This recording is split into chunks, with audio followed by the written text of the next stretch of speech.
बिस्मिल्लाहिर्रहमानिर्रहीम। Supreme court की तरफ से review of orders and judgments act उसको कलअदम करार दे दिया गया है।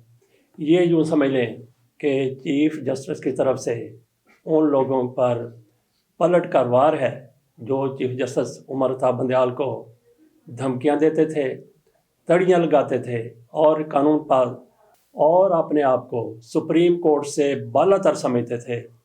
चीफ जस्टिस ने उन पर पलट कर वार किया है। इसके साथ साथ ये भी हकीकत है कि चीफ जस्टिस साहब ने मुर्दा हरीफ की लाश पर ललकारे मारे हैं। अब चूँकि वो हुकूमत रही नहीं जिन्होंने ये कानून बनाया था, सिर्फ नवाज शरीफ को, जहांगीर तरीन को और ऐसे दिगर लोगों को फ़ायदा पहुंचाने के लिए इस कानून को पर्सनल स्पेसिफिक कानून भी कहा जाता था। और इसके साथ साथ ये भी इस कानून में शामिल था, चीफ जस्टिस साहब अकेले सो मोटो नहीं ले सकते। बहरहाल उस तरफ भी चलते हैं। और चीफ जस्टिस साहब ने मौका कौन सा देखा है, जैसा हमने कहा कि हरीफ की लाश पर ललकारे मारते हुए ये उमर अता बंदयाल साहब नज़र आए हैं। मौका इन्होंने ये देखा है कि जब हुकूमत जा चुकी है, अब इनके सामने कोई बोलने वाला नहीं है। और फिर देखें कि शहबाज शरीफ साहब, राना सनाउल्लाह साहब, ख्वाजा आसफ साहब तो जिस तरह से पार्लियामेंट में खड़े होकर अड़िंगते थे, कहाँ हैं राना सनाउल्लाह, कहाँ है इनका स्पीकर, वो भी यही बातें करते थे। राजा परवेज़ अशरफ साहब, बाकी तो चलें ठीक है, हुकूमत इनकी जाती रही। शहबाज शरीफ साहब वज़ीर आज़म हैं, बोले ना, थोड़ी सी जुर्रत का मुजाहरा करें। स्पीकर भी बैठे हुए हैं, राजा परवेज़ अशरफ, वो बदस्तूर स्पीकर हैं, वो बात करें ना। और फिर सेनेट मौजूद है, वहाँ पे मुस्लिम लीग नून के, पीपल्स पार्टी के लोग मौजूद हैं। जिस तरीके से चीफ जस्टिस की तरफ से इनको ज़ोरदार चांटा मारा गया है, जन्नाटेदार थप्पड़ मारा गया है, दें जवाब, करें बात, नहीं करेंगे, खामोश रहेंगे, क्योंकि अब इख्तियार नहीं है, अब पावर नहीं है, अब ताकत नहीं है। अगर इनके पास ताकत होती और उस दौरान ये फैसला दिया गया होता तो ये ज़मीन आसमान के कलाबे मिला देते, बढ़ के मारते हुए नजर आते। ये जजों की किरदार कुशी करने में किसी भी हद तक चले जाते जैसे पहले जाते रहे थे। लेकिन अब ये दुबक कर बैठ गए हैं, अब ये बिलों में घुस गए हैं, क्योंकि पता है कि चीफ जस्टिस की पावर अब बुरुए कार आएगी तो फिर क्या होगा। तो नाज़रीन, इस पर हम बाद में बात करेंगे कि बिल असल में था क्या, हुआ क्या है, कलअदम कैसे हुआ है। पहले ये बात कर लेते हैं कि चीफ जस्टिस उमर अता बंदयाल साहब जिस तरह पलट कर वार कर रहे हैं, तो क्या ये सिलसिला जारी रहेगा। मुझे ये नज़र आता है कि सुप्रीम कोर्ट की तरफ से वो जो फैसला दिया गया था कि 90 रोज़ में इंतखाबात होने हैं, 14 मई को इंतखाबात होने हैं, वो फैसला ज़िंदा है और इन लोगों के गले पड़ने वाला है। चीफ जस्टिस साहब थोड़ी सी जुर्रत करते हुए नज़र आ रहे हैं, क्योंकि उनको पता चल गया है कि अब ये इक़्तिदार में नहीं रहे, ताकत में नहीं रहे, बाहर नहीं आ सकते। जिस तरह से उन दिनों में ये बाहर आते थे, कहाँ से बाहर आते थे, अपने आप से बाहर आते थे। क्या कोई सुप्रीम कोर्ट के हवाले से नहीं कहा गया। ख्वाजा आसफ किस तरह से वो बात करते थे कि मियाँ शहबाज शरीफ साहब, आपने पीछे नहीं हटना, ये जज हमारा कुछ नहीं बिगाड़ सकते, ये हमारा कुछ नहीं कर सकते। ये ख्वाजा आसफ अपनी मखसूस आवाज़ में पार्लियामेंट के अंदर खड़े होकर अपने आप से बाहर होते थे। तो नाज़रीन, अब यूँ लगता है कि 14 मई को इंतखाबात वाला फ़ैसला वो भी ज़िंदा हो रहा है। जिन लोगों ने कहा था कि हम इस फैसले को नहीं मानते, जिन लोगों ने इनकार किया था, शहबाज शरीफ ने तकरीरें की थी और काबीना की तरफ से जो कुछ कहा गया था, जो कुछ साइन किए गए थे, वो सारा कुछ सामने है। अदलिया की तौहीन तो बहुत कम चीज़ है, अदलिया की तज़हीक, अदलिया के परखच्चे उड़ा के इन लोगों की तरफ से रख दिए गए थे। अब ये नज़र आता है कि सुप्रीम कोर्ट उमर अता बंदयाल की सरबराही में अपनी आई पर आ गई है और इन लोगों को हिसाब देना पड़ेगा। जैसा हम कह रहे थे कि उमर अता बंदयाल साहब तारीख के कमज़ोर तरीन जज साबित हुए हैं, अब उनके पास एक बेहतरीन मौका है।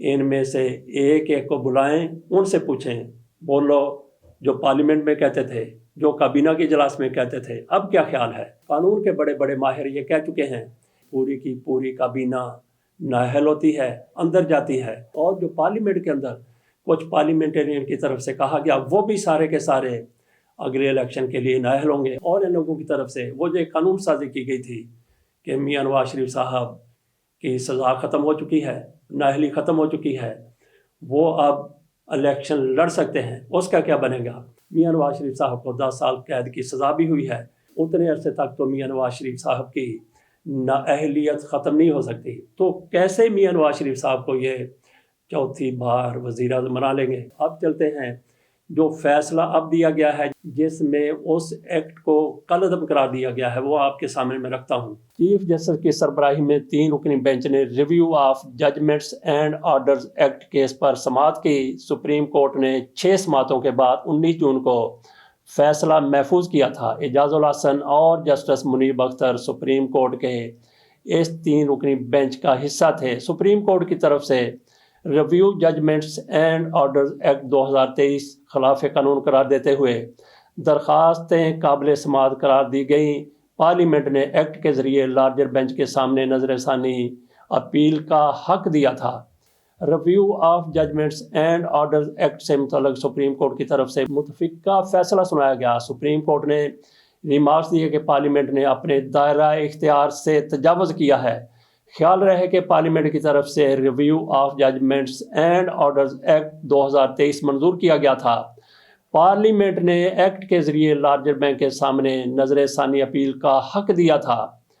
کیس پر نظر ثانی اپیل ایکٹ کے تحت آرٹیکل 184(3) کے مقدمات کے فیصلے کے خلاف فریق کو اپیل کا حق دیا گیا تھا۔ یہ 100 موٹو کے حوالے سے آرٹیکل ہے۔ Supreme court review of judgments and orders act کے تحت اپیل سننے والے بینچ میں ججز کی تعداد سماعت کرنے والے سے زیادہ ہونا لازم ہے۔ ریویو اینڈ ججمنٹ ایکٹ میں اپیل کے لیے فریقین کو نیا وکیل بھی کرنے کی اجازت ہوگی۔ اسی ایکٹ کے تحت عوامی مفاد کے مقدمات میں نظر ثانی اپیل لارجر بینچ سنے گا۔ پاکستان تحریک انصاف سمیت انفرادی حیثیت میں دیگر وکلاء نے اس ایکٹ کو چیلنج کیا تھا۔ پنجاب الیکشن کمیشن کیس میں حکومت نے ریویو اینڈ ججمنٹ ایکٹ پیش کر کے بینچ پر اعتراض اٹھایا تھا۔ سپریم کورٹ کے اس فیصلے کے بعد نااہل سیاسی شخصیات اپنے فیصلے پر نظر ثانی کی اپیل دائر نہیں کر سکیں گی۔ اس ایکٹ کی 7 شقیں ہیں۔ شق نمبر 1 کے تحت supreme court review of judgments and orders act 2023 کہلائے گا۔ شق نمبر 2 کے مطابق سپریم کورٹ کا دائرہ اختیار مفاد عامہ کے مقدمات کی نظر ثانی کے لیے بڑھایا گیا۔ بہرحال ہماری یہاں پہ بات پوری ہو جاتی ہے کہ سپریم کورٹ کی طرف سے ان کے اس بل کو اڑا کر رکھ دیا گیا، اس کو غیر قانونی اور غیر آئینی قرار دیا گیا۔ ان لوگوں کی طرف سے یہ سارا کچھ اچھے طریقے سے کیا جا سکتا تھا۔ اس سارے کے لیے آئین میں ترمیم کی ضرورت ہوتی ہے، لیکن انہوں نے اپنے طاقت کے بل بوتے پر اپنی بدماشی کے ساتھ اس قانون کو ترمیم کیے بغیر منظور کر لیا، جس کو سپریم کورٹ کی طرف سے اب اڑا کر رکھ دیا گیا ہے۔ تو اس کے ساتھ ہی یہ کہتے ہوئے اجازت دیجیے کہ ایک تو سپریم کورٹ کی طرف سے یہ فیصلہ کب کیا گیا ہے؟ جب یہ لوگ نحیف ہو چکے ہیں، نزار ہو چکے ہیں، جب بے بس ہو چکے ہیں۔ بے حس تو پہلے ہی تھے، تو ایسے میں یہی کہا جا سکتا ہے کہ چیف جسٹس صاحب نے سوچ سمجھ کر یہ فیصلہ دیا ہے کہ اب یہ لوگ سامنے نہیں آ سکتے، اور جیسا ہم نے کہا کہ حریف کی لاش پر کھڑے ہو کر للکارے مار رہے ہیں۔ باقی دیکھتے ہیں چیف جسٹس صاحب کیا اقدامات اٹھاتے ہیں۔ اللہ حافظ۔